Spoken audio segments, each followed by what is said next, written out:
never wanted children since I was very young. Babies have always terrified me. It all started before the birth of my baby sister. I was 7 at the time, and my parents spent months preparing the guest room for her. I held no resentment towards my unborn sister, and at the time, I couldn't have known what would happen. It was any other night. I was lying in bed, beginning to drift off, when I heard the sound of a baby crying from the guest room. My parents were downstairs on the couch and undisturbed by the noise. I listened for a while, a chill running through my being, knowing my sister was still nestled comfortably in my mother's tummy. I continued waiting as the cries grew louder, hoping my mother and father would hear and come running to check.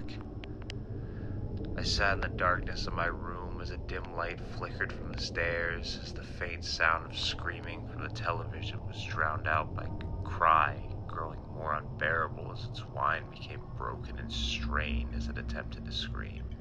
I lay there, eyes fixated on the doorway. My skin began to crawl and my eyes widened as the noises became more faint for a moment. But suddenly, it picked up in volume. The cries had turned to wailing as it began moving toward my room. In between the flashes of light from downstairs, I could make out the shadow of an infant as it slowly crept toward my room. I sat up in bed, wanting to run, but frozen in fear as it shambled closer. My only view coming from the small flickers of light as the screeching became unbearable. Suddenly, a shadowy silhouette of a head crept around my doorway. We met each other's gaze as I was unable to shriek in fear. As my heart continued pounding and my skin crawled, I could see its head begin to shake violently. As its head moved in further, its elongated neck began extending itself toward my bed. For a brief moment, I felt myself choke up as I realized I had gained control of my body once again. I moved back further and began to scream as I was drowned out by my mother downstairs. Wailing in agony, the shadowy infant slowly crept out and disappeared down the hallway.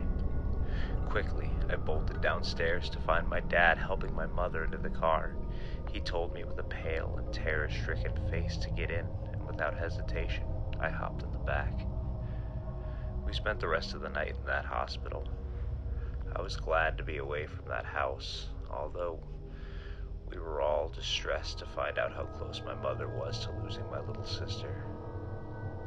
After the operation, my sister was born a few weeks early, but everyone was excited to meet her.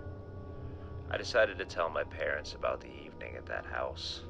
My mother is extremely spiritual, and she told me that she believed it was an omen, warning about what the complications of my little sister were, that it wasn't evil, but only trying to warn me. There's only one problem with that.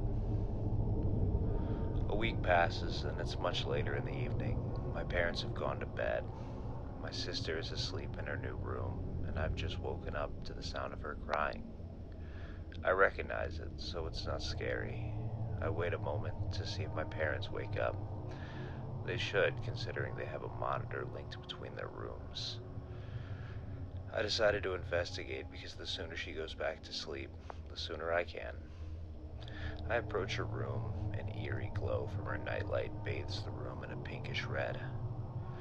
Her mobile turns slowly as her crying begins to turn to a soft whimper. I approach her crib as the crying begins to pick up again. I begin to caress her cheek as I realize her mouth isn't moving. Suddenly, a mass below her blanket begins shifting as the crying picks up. The nightlight flickers out behind me as I begin backing up. The crying begins building on all sides of me. In the darkness, the shadows surround me.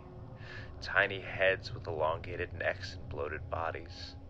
A screeching into my ears as I turn to see a head screaming as though it's being murdered.